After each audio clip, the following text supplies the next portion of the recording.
Hello guys, welcome to my channel. Episode की शुरुआत सुरभि से होती है। वो सारी घटनाओं को याद करती है और परेशान होती है और वो खुशी के साथ उसकी फ़ोटो को देखती है और रोती है। फिर जतिन का फ़ोन आता है, फिर वो फ़ोन रख देती है, फिर वो वहीं पे सो जाती है। फिर सुबह जब वो उठती है तो उसे दिखता है कि उसकी तस्वीर के पास कार्तिक का भी फ़ोटो चिपका हुआ है और सॉरी का लेटर लिखा हुआ है। फिर कार्तिक घर वापस आता है और सब उससे सवाल पूछते हैं कि वो रात में कहाँ था और उसको ये चोट कैसे आई। कार्तिक उन्हें फिर पिछली रात के बारे में बताता है और सब कहता है। फिर लता कहती है कि अब वो सुरभि को लेने जाएगी और वो उसे लेके ही आएगी। फिर ताई और प्यारे घबरा जाते हैं। फिर लता हेमा और किशोर के साथ सुरभि से बात करने के लिए घर पर आते हैं। लता चाहती है कि सुरभि वापस आ जाए क्योंकि उसे लगता है कि कार्तिक ने सब कुछ उसके पीछे रखने और आगे बढ़ने का फैसला लिया है। तो सुरभि कहती है कि वो नहीं आ पाएगी और वो मना कर देती है और बोलती है कि कैसे 7 साल पहले कार्तिक ने उसके साथ जो किया और उसे सब कुछ छीन लिया, उसका घर छीन लिया, वो वापस से रिस्क नहीं ले सकती क्योंकि अगर आगे जाके कुछ भी होता है तो वो उसे वापस ऐसे ही छोड़ देगा, इसलिए वो ऐसी स्थिति में वापस नहीं आ सकती। लता सुरभि पर गुस्सा हो जाती है और उससे कहती है कि वो उसे कभी माफ़ नहीं करेगी। फिर कार्तिक के कमरे में ताई आती है और कार्तिक उसे बताता है कि उसने कैसे सब कुछ भूलने और आगे बढ़ने का फैसला किया है। और फिर कार्तिक कांच के पास जाता है और हंसने लगता है। ताई पूछती है कि वो ऐसे हंस क्यों रहा है, पागल हो गया है क्या।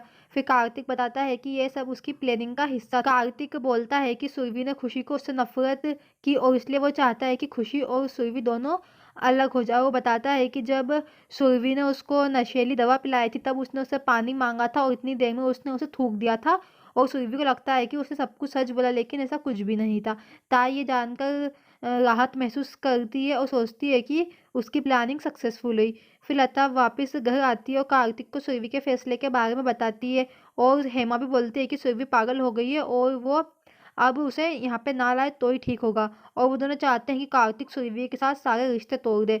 फिर कार्तिक उन्हें बोलता है कि सुरभि को वापस तो आना ही होगा और इसलिए वो उनसे पूछता है कि वो लोग उसके वेलकम की तैयारी करें क्योंकि वो सुरभि को मुहूर्त से पहले यहाँ पे लाकर ही रहेगा। फिर सुरभि फ़ोन पर खुशी से बात करती है। खुशी बताती है कि उसने आज कितना एंजॉय किया और फिर सुरभि कहती है कि ये तो बहुत अच्छा है, लेकिन खुशी उसकी आवाज़ से पहचान जाती है कि वो रो रही है, लेकिन सुरभि कहती है कि वो नहीं रो रही। लेकिन खुशी कहती है कि वो उसे झूठ ना बोले क्योंकि वो उसे अच्छी तरह से जानती है। लेकिन फिर उसे सुरभि बातों में उलझा देती है। फिर सुरभि जतिन से बात करने लगती है, लेकिन जब भी दरवाजे की डोरबेल बजती है और सुरभि फिर गेट खोलने जाती है, जब देखती है कि दूध वाला वहाँ पे आया है और उसके साथ कार्तिक भी साथ में हाउसकीपर बन के आया है। कार्तिक दूध वाले को अपने साथ लाता है और सुरभि से कहता है कि दूध वाले को उसके बारे में यही कहना था। फिर दूध वाला सुरभि से कहता है कि वो कार्तिक को माफ़ कर दे क्योंकि वो उससे बहुत प्यार करता है। कार्तिक बोलता है और फिर कहता है कि इन्हें हमारा प्यार दिख रहा है तो फिर आपको हमारा दूध जैसा स्वच्छ निर्मल प्यार क्यों नहीं दिख रहा है।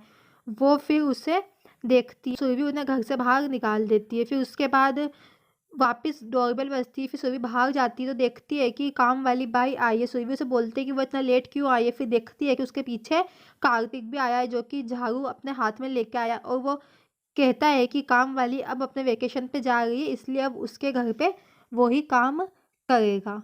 फिर सुरभि उसे जानने के लिए कहती है, लेकिन वो उसे पकड़ लेता है और कहता है कि वो जब तब तक नहीं जाएगा जब तक वो उसे माफ़ नहीं कर देती। और वो उसके घर के वहाँ पे आके बैठ जाता है और कहता है कि अब वो यहाँ से नहीं उठेगा, वो भूखा प्यासा मर जाएगा लेकिन वो यहाँ से नहीं उठेगा। सुरभि कहती है कि उसे कोई फ़र्क नहीं पड़ता वो भूखा रहे या कुछ रहे, लेकिन वो उसकी बात पे अड़ा रहता है।